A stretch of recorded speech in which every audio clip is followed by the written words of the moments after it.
दिनेश एक delivery boy था। उसे नीमा नाम की एक लड़की से प्रेम था और उससे विवाह करना चाहता था।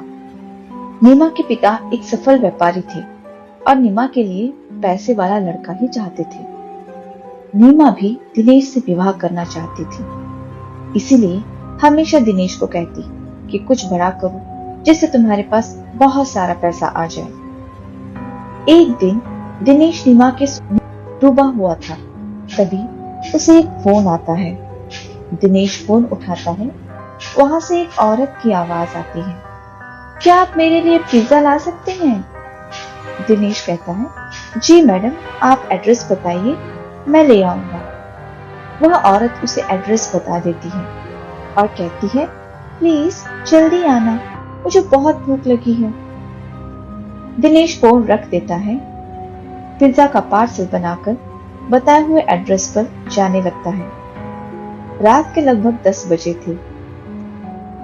आधा घंटा बीत जाता है मगर दिनेश को वह घर नहीं मिलता।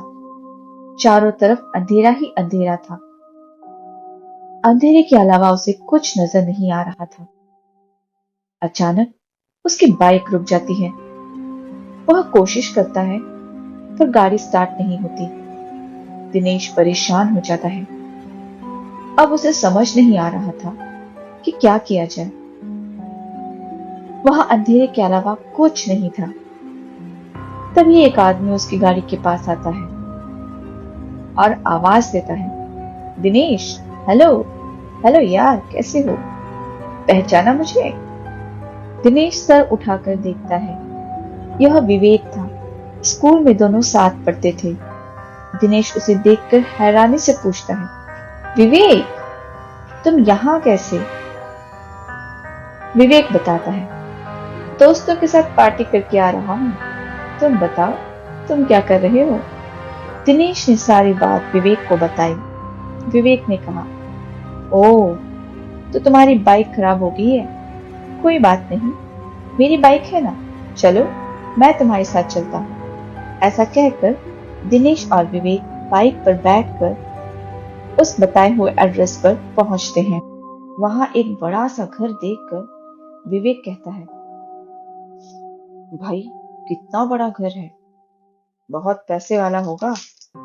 दिनेश डोरबेल बजाता है परंतु कोई नहीं आता। कुछ देर इंतजार करता है, फिर से बेल बजाता है, फिर भी कोई नहीं आता। विवेक कहता है, लगता है सब सो गए हैं, हमें आने में थोड़ी देर हो गई।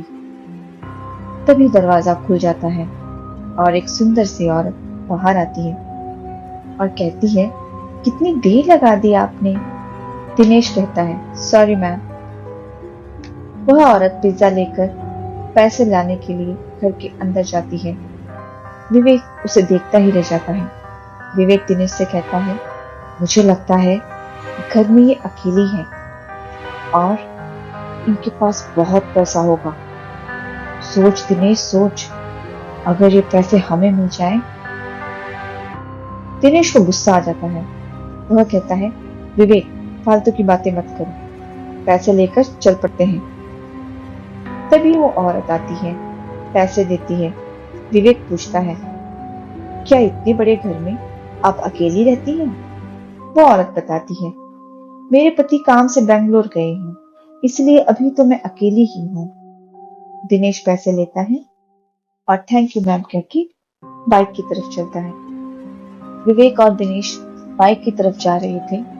तभी दिनेश को एक मैसेज आता है। वह ओपन करके देखता है। यह मैसेज नीमा का था, जिसमें लिखा हुआ था कि मेरे पिता मेरी शादी फिक्स कर रहे हैं। बहुत बड़े घर का लड़का है। अगर तुम मुझसे शादी करना चाहते हो तो 3 दिनों के अंदर एक बंगला, गाड़ी और खूब सारे पैसे लेके आ जाओ। दिनेश सोचता है, इतने कम समय में इतना सब कुछ कैसे हो सकता है। वह विवेक को अपनी परेशानी बताता है। विवेक कहता है, देख भाई, मौका भी है और जरूरत भी है, बोल लूट ले इस घर को। दिनेश के पास दूसरा कोई चारा नहीं था। वह विवेक की हाँ में हाँ मिला लेता है। दोनों प्लान करते हैं। विवेक दिनेश को समझाता है कि मैं जाऊंगा, उस औरत से बातें करूंगा, उसे अपनी बातों में लगा के रखूंगा। तुम अंदर चले जाना और अंदर जाके उसका लॉकर ओपन करना, सारे पैसे बैग में भर लेना और फिर खिड़की से कूदकर बाहर निकल जाना और मैं किसी तरह से वापस आ जाऊंगा। दोनों प्लान के मुताबिक घर में जाते हैं। वापस विवेक डोर बेल बजाता है। वह औरत आके दरवाजा खोलती है। विवेक अपनी बातों में उस औरत को लगा लेता है। वह औरत घर के अंदर विवेक को ले आती है। अंदर जाकर देखता है एक बहुत बड़ा सा कमरा और उस कमरे के अंदर फिर अंदर एक और कमरा। वह औरत उस कमरे के अंदर चली जाती है। विवेक भी उसके पीछे पीछे उस कमरे में चला जाता है और जैसे ही वह कमरे के अंदर जाता है, दरवाजा अपने आप बंद हो जाता है। यहाँ विवेक जो देखता है तो देखकर उसके होश हो जाते हैं, क्योंकि वहां पर पहले ही 5-6 आदमियों की लाश पड़ी हुई थी और सभी के सभी डिलीवरी बॉय थे। विवेक यह दृश्य देखकर घबरा जाता है। उस औरत का रूप बदलने लगता है। वह सुंदर सी औरत एक भूतनी जैसी बन जाती है। उसके नाखून बड़े हो जाते हैं, दांत बाहर आ जाते हैं और आंखें लाल लाल बड़ी बड़ी हो जाती हैं। विवेक के पैरों तले जमीन खिसक जाती है। अब विवेक को कुछ समझ नहीं आता कि करना क्या। वो औरत जोर से चिल्ला चिल्ला के हंसने लगती और विवेक से कहती है, ऐसा ही हाल तुम्हारा होगा, मैं तुम्हें मार डालूंगी। विवेक कहता है, मुझे माफ कर दो, मैंने तुम्हारा क्या बिगाड़ा है, मुझे छोड़ दो। वो औरत जोर जोर से हंसने लगती है। कहती है, पिछले महीने एक दिन मेरे पति इसी तरह से बैंगलोर गए हुए थे और मैंने पिज्जा ऑर्डर किया। उस डिलीवरी बॉय की नीयत खराब हो गई थी। वह भी घर में आया, मेरे घर को लूटना चाहा, मुझ पर हमला किया। मैं रोती रही, गिड़गिड़ाती रही, पर उसने मुझे नहीं छोड़ा। चाकू मार मार कर मेरा कत्ल कर दिया और मुझे यहीं इसी घर में दफना दिया। चाकू उस दिन से लेकर आज तक मैं रोज पिज्जा ऑर्डर करती हूँ और जो कोई मुझे पिज्जा लाके देता है मैं उसका कत्ल कर देती हूँ।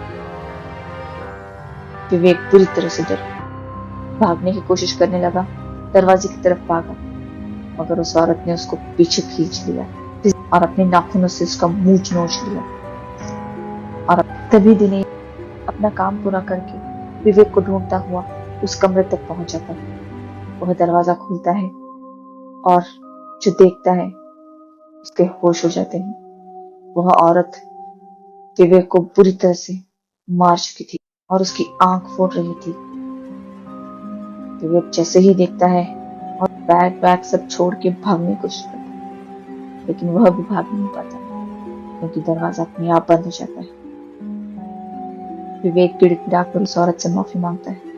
कहता है कि मैं ये सब नहीं करना चाहता था, मेरी मजबूरी थी, वरना मैं तुम्हारे घर चोरी के इरादे से नहीं आया। मुझे माफ कर दो, मुझे जाने दो। वो औरत कहती है, भले ही तुम्हारे इरादे कर दो, लेकिन आए तो तुम विवेक के साथ थे, इसलिए सजा तो तुम्हें भी मिलेगी। ऐसा कहकर वह विवेक पर आक्रमण करने ही वाली थी कि विवेक का फोन बज जाता है और उस फोन में हनुमान चालीसा बजने लगती। हनुमान चालीसा को सुनकर वह औरत वहीं रुक जाती है। हनुमान चालीसा की शक्ति उसे को आगे बढ़ने नहीं देती। इस शक्ति के आगे उसकी जोर होने लगती। दिनेश देखता है कि ये उसकी मम्मी का फोन था और उसने रिंगटोन हनुमान चालीसा रखा हुआ था। वह मन ही मन अपनी माँ को धन्यवाद देने लगता है। हनुमान चालीसा की ध्वनि उस औरत को धीरे धीरे शक्तिहीन कर देती है। दिनेश मौके का फायदा उठाता है, इधर उधर देखता है। उसकी नजर खिड़की पर जाती है जो खुली हुई थी।